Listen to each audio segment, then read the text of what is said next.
नमस्कार बंधुरा आमी सुतोपा चले एसेछि देखो सुतोपार कथा निये। सुतोपार कथाते आजके कि निये एसेछि देखो, एटा एकटा निरामिष एचोड़ेर रेसिपि। এই রেসিপিটা চলো তোমাদের সাথে শেয়ার করি। তবে রেসিপিতে যাওয়ার আগে তোমাদের বলি, তোমরা প্লিজ চ্যানেলটাকে একটু সাবস্ক্রাইব করে ভিডিওটাকে একটা লাইক দিয়ে দিও। ভিডিওটা যদি ভালো লাগে সাবস্ক্রাইব আর লাইক করতে কিন্তু কখনোই ভুলো না। এবার চলো। এর জন্য দেখো আমি এঁচড়গুলোকে একটু সিদ্ধ করে নিয়েছি, পুরো সফট হয়নি কিন্তু এটা মানে হাফ সিদ্ধ মতন করে নিয়েছি। এর মধ্যে দেব এবার, এটা হচ্ছে বেসন। বলেছি যে মাছ মাংসের টেস্টকে ভুল প্রমাণ করবে, এটা অরিজিনালি মাছ মাংসের টেস্টকে ভুল প্রমাণ করবে। দিলাম লঙ্কার গুঁড়ো, এবার দেব লবণ। লবণ দিয়ে সিদ্ধ করে রেখেছি, এবার এটাকে ভালো করে মেখে নেব।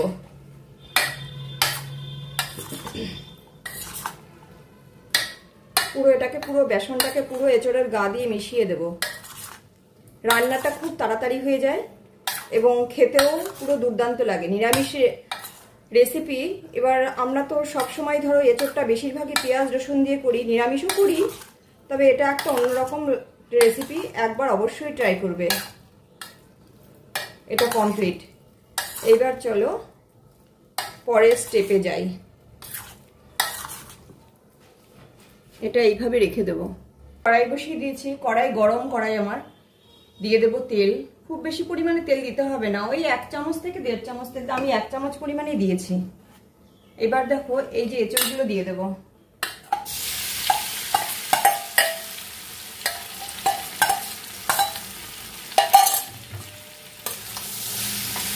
এটাতেও কোনো আলু কিন্তু ইউজ করবো না, একটু এরকম নেড়ে চেড়ে ভেজে তুলবো। একটু সময় নিয়ে ভাজলে দেখবে সুন্দর ভাজা হয়ে যাবে। যেহেতু সিদ্ধ করা, সেই কারণে খুব একটা অসুবিধা হয় না। একটু সিদ্ধ হয়ে যাওয়ার জন্য এটা আরো বেশি টেস্ট লাগে। হাফ সিদ্ধ তো, বাকিটা কারির মধ্যে দিয়ে সিদ্ধ হবে। একটু উল্টে পাল্টে ভাজতে হবে সময় নিয়ে একটুখানি। যেহেতু বেসন দেওয়া, ভাজাটা কিন্তু খুব সুন্দর ভাজা হয়।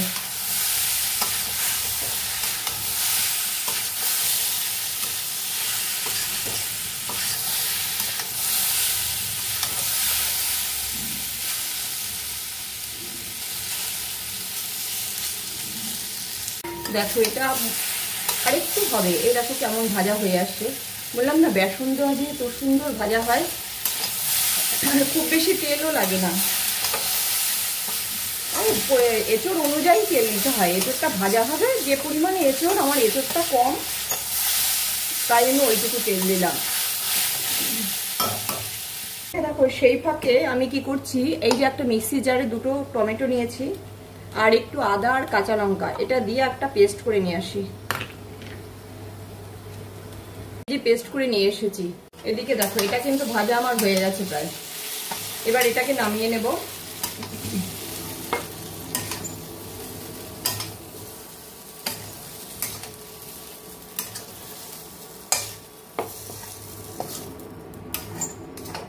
এবার এই কড়াইতে দেব অল্প করে সাদা তেল।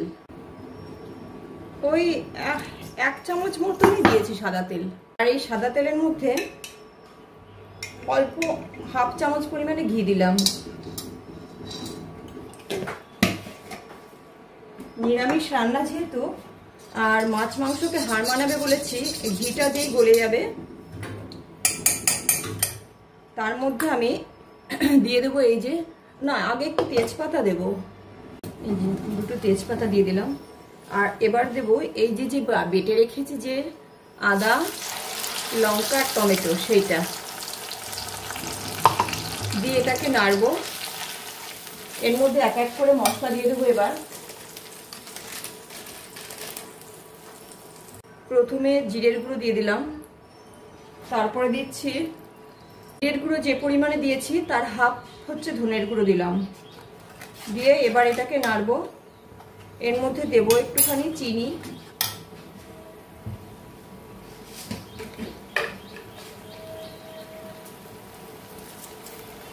নিরামিষ রান্না একটু চিনি না দিলে ভালো লাগবে না। আর দেবো হলুদ।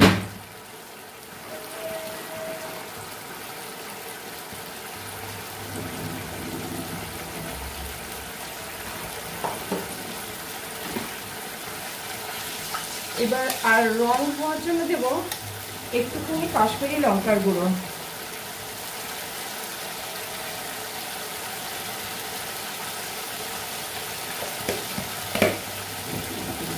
এবার এটাকে ভালো করে নেড়ে দেব। একদিন করে খেয়ে দেখবে, তারপরে কমেন্টস করে জানিও যে কেমন হয়েছে। দুর্দান্ত টেস্টি এই রেসিপিটা। এই এঁচোড়ের এই রেসিপিটা খাওয়ার পরে মনে হয় না যে আবার পেঁয়াজ রসুন দিয়ে করি। এটা একটু আরেকটু কষবে, খুব বেশিক্ষণ লাগবে না। দেখো এটা মোটামুটি এই অবস্থায় যখন হয়ে যাবে, এই যে হয়ে এসছে, কালারটা কেমন এসছে দেখেছো। এইবার এঁচোড়গুলো দিয়ে দেবো সব।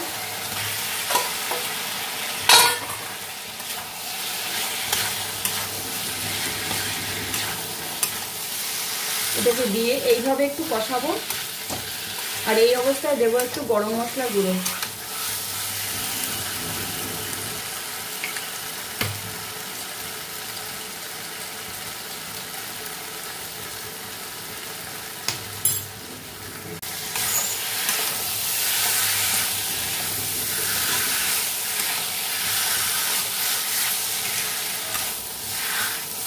এটাকে একটু গ্যাস কমিয়ে এবার ঢাকা দিয়ে দেবো, তাহলে এঁচোড়ের মধ্যে মশলাটা খুব সুন্দর করে ঢুকে যাবে।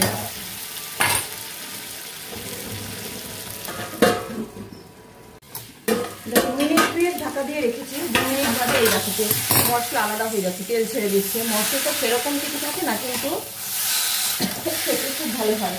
এবার এর মধ্যে জল দিয়ে দিচ্ছি।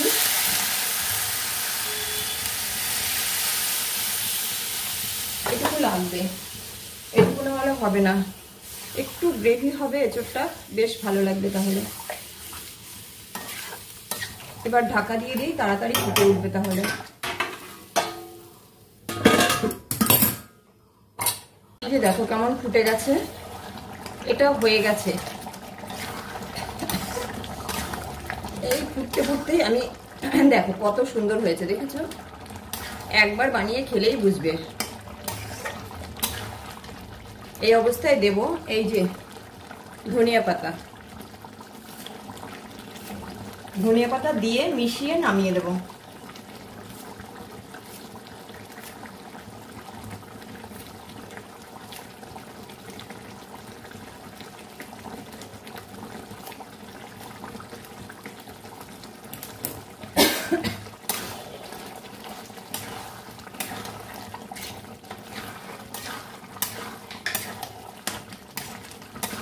এটা এবার নামিয়ে দিচ্ছি, গ্যাস অফ করে দিলাম। এটা পুরো কমপ্লিট। এই যে দেখো নামিয়ে নিয়েছি, কেমন হয়েছে দেখতে পাচ্ছ তো? দুর্দান্ত টেস্ট হয়েছে।